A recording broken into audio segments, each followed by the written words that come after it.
Paintball nerd. Today's guest on Paintball Nerd started playing paintball in 2004. He turned pro in 2018 with DMG. He's also played with Aftermath and the Ironmen, and he's got a new squad. Ladies and gentlemen, welcome to the show, Mr. Thomas Kim. Hey, What's up, thanks for Thomas? having me. Yeah, How you man. doing? Good. I'm excited for you. Me too. It's gonna be fun. Dude, the return of Aftershock, right? It's a monumental team. It's a monumental thing in paintball that's happening. How do you feel being part of it?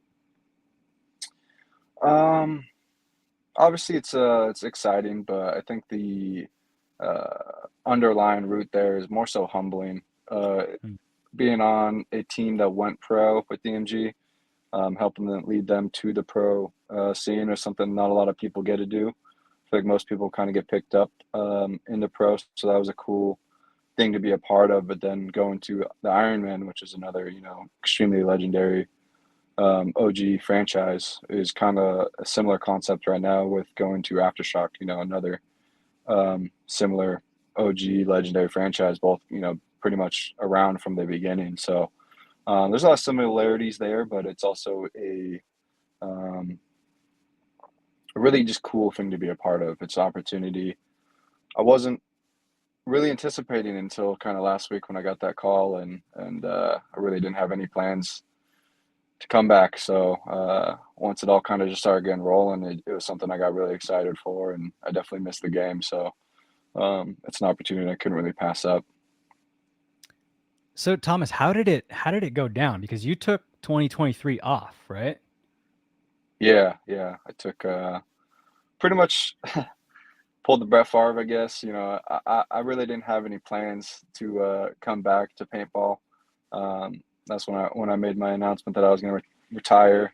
I really wasn't quite sure what the future held for me and paintball wise. I'm getting into aviation, took 23 off to pursue, a career in aviation, something that'll sustain my life going forward, and, be able to support those around me, and, kind of just prosper outside of paintball. That was a Mhm. big thing that Mike Hinman also was very honest about with paintball. As I was always trying to get a paycheck and all in on paintball kind of thing. To I was trying to make a living off that, and Mike Hinman was one of the first people to be like, "You're not going to be able to get a retirement settled, unless you come from family money. You got a family member that's like a real estate agent or was already in the millions of dollars. You're not going to be able to really live off of paintball."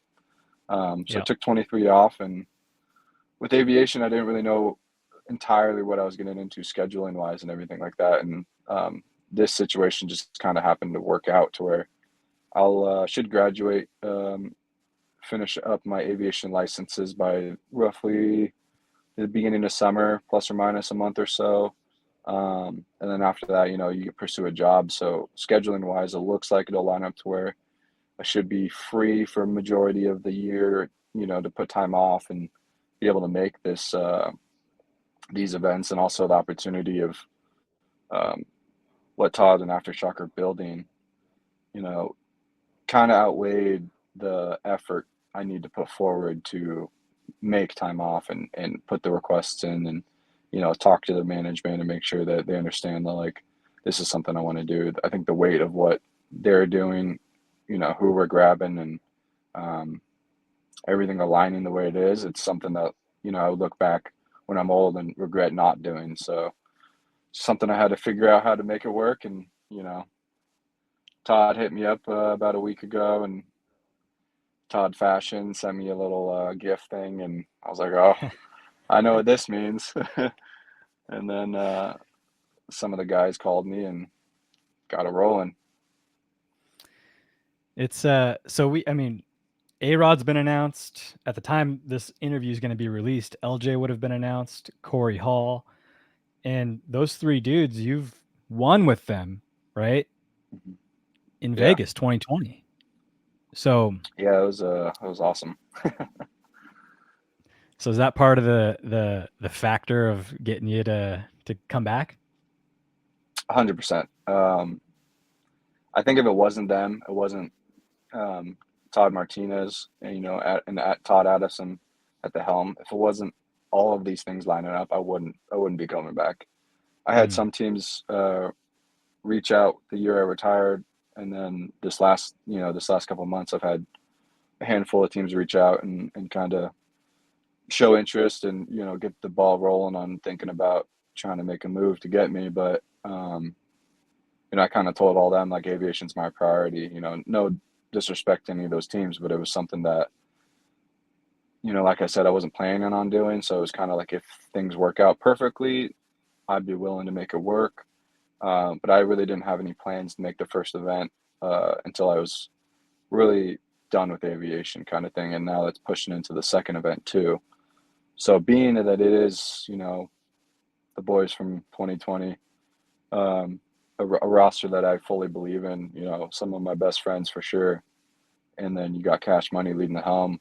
mm. Um, like I said, something I could not be a part of. So it was really a stars aligning thing to where I was like, okay, if this is actually going to happen, then, I got to be there. So uh, it's something that's a little, uh, it's something that we missed out on, right, with COVID and all that happening. The whole A-Rod left during the year. I couldn't play the last event in 2020 World Cup. Had a bunch of responsibilities I had to handle. We all kind of feel like we didn't really get our shot to see what the team could do in the longevity wise. So I think that fuels the fire for everyone as well, for focus and mentality going in. And for Adamson, it allows him to skip a couple years. I feel like, instead of trying to develop a core of guys that, need to learn how to win or have one or whatnot, you already have a group of guys that are, you know, great friends on the field, great friends off the field, communicate well on the field, communicate well off the field. That the core and everything that you kind of need going forward to win is already established. So something I'd regret not being a part of. So kind of had to make it work. How do you feel as a player? You feeling rusty at all taking the time off? Yeah, I'd be lying if I didn't say there was a little bit of rust. I haven't played in a little bit of time, and it's everyone says it's like riding a bike, and it definitely is. I went down for the Trouts last weekend, and it was I obviously didn't play to my standard, but as the weekend went on, I definitely felt the flow come back a little bit, where you know might not be as crisp on things, but the mentality and understanding the moves is always going to be there, right? The paintball IQ that you develop really doesn't go away. That's why a lot of players go into coaching and whatnot. But to be, 10 out of 10 crisp wise for, sliding, hip sliding, timing, obviously fundamental snapshots, laning, all that kind of thing, each has their own weight of how much rust gets applied to each. Some are, a little bit more rusty, some aren't as rusty. But I definitely felt the rust come off pretty quick. And the big thing for me was I was in the taking a year off and not beating up your body a little bit. I was in the best shape of my life last summer. Um, and then this winter I started doing a little bulk. So they called me and I was like, oh, all right, I got to start cutting again. we gotta get in paintball shape, so that's something that I making sure, you can play every point, yell. And that's the big thing people don't realize is, um, yeah, you got to be physical and have endurance, but when you're yelling and you're not controlling your breathing while you're playing paintball and you're constantly in an athletic position, people Mhm. that don't do it at the highest level don't realize what it takes Yeah. physically, and then that, you physically drain, that drains on you mentally, like that. So that'll probably be one of the things that's a variable that's once that gets, you know, fine tuned into 10 out of 10 level of expectation for myself, everything else will just kind of fall in line. Yeah. And it's hard to condition for paintball outside of the paintball field. There's some people that try and do it in the gym, but the best conditioning is to actually play the game? Yeah, definitely. Especially when you're looking at like what it takes to win a tournament. If you're on the starting five and you have a lineup that's not 10, 12 dudes deep that you're rotating lines and you're constantly playing, you know, to fight you gotta practice fighting kind of mindset. So there are things you can do. Like I know there's a lot of guys that are big proponents like saunas and stuff like that, and maybe doing some working out, some stretching in the sun, and keep your heart rate up and your breathing. Focus on your breathing. You can do like high intensity training, stuff like that. But like you're saying, there's nothing that it's kind of like skiing and snowboarding. When you don't use those muscles, Mm. your body's not used to it. So when you're doing the paintball moves that you need to be doing, sliding and whatnot, so a part of that for me was like after this weekend, my elbow was like not used to sliding, Superman dive, and I looked at my elbow and it's just all bruised up. Body's like, what are you doing to me? But getting a little older, not crazy old yet, but so I got nowhere to complain. But You got time. definitely gonna be yeah. We got, I think it's like 28 days now until first weekend practice that's not layout specific, so got a good amount of time to get ready and get where I need to be for the guys and Todd and or both Todds, and um, you know bring my game back to the level that I expect it to be at. So, without spoilers, right? Because the whole roster hasn't been announced yet. What would you say about the squad that Todd Adamson has assembled? Um, I think there's going to be high expectations. I think that'll be from within the camp and obviously outside the camp. I think it's a big storyline. Everyone's starting to get wind of what's going on over the last week or so. And that's kind of what everyone's talking about, right? 2020 Ironmen. They won. The last event we were all together, we won. Um, I think people are going to kind of see, expect a good showing. I think what Todd Adamson's doing is like I said, it'll allow him to skip steps, but also with that, like I said, the expectations will be high.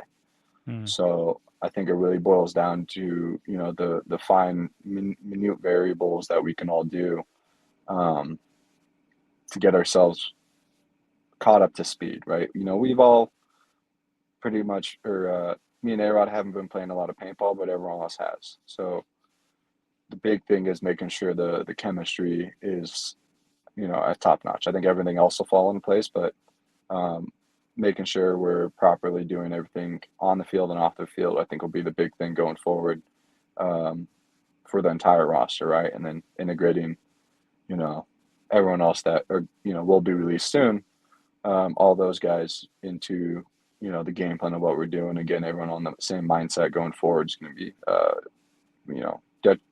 very important for the success of what we're trying to do here for the long run. So, what would you say is your expectation for Aftershock's performance in Vegas? Expectation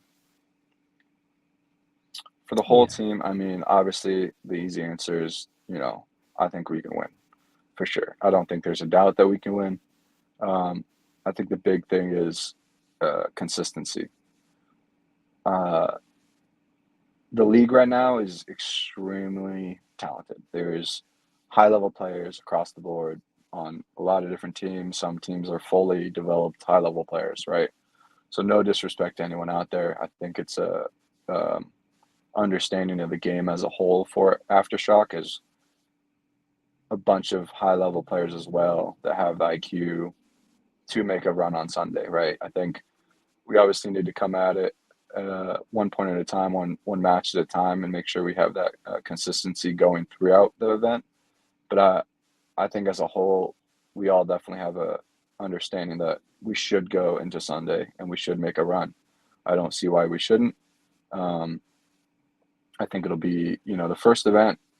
Some people play in the off season, some people don't. So it's kind of the best opportunity for every team that has a new situation, or even teams that are established to kind of make a run that is uh, easier, I guess, to make than come Chicago or World Cup when everyone's dialed in, right?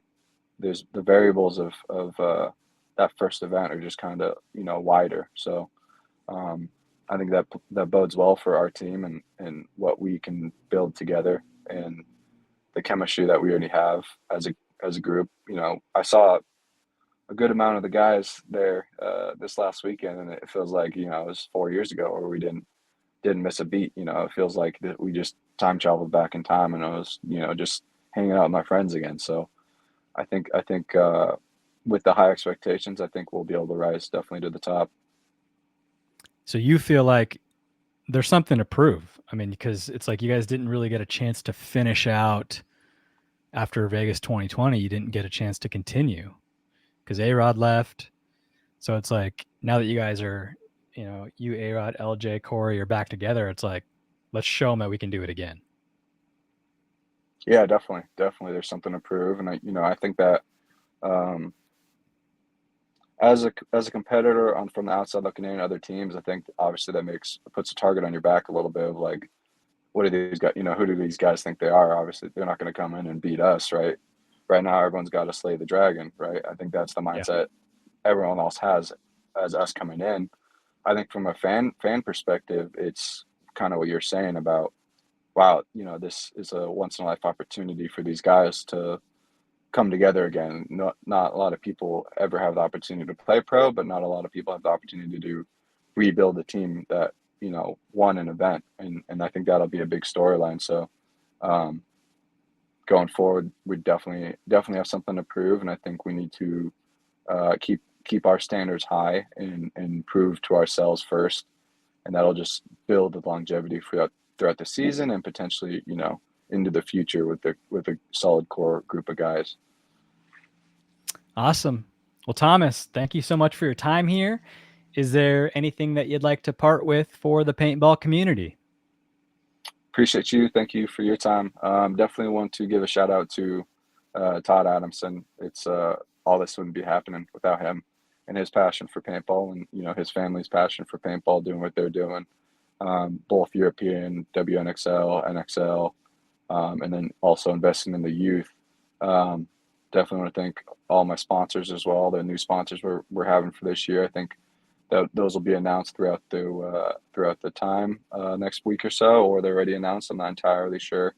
I think that's important, and then obviously want to thank you for having me, Todd Martinez for dragging me out of retirement, and all the guys for also helping drag me out, and some of the other guys that will be announced soon. So appreciate you, and I'll be seeing you pretty soon. Awesome. Thanks, Thomas. Thank you.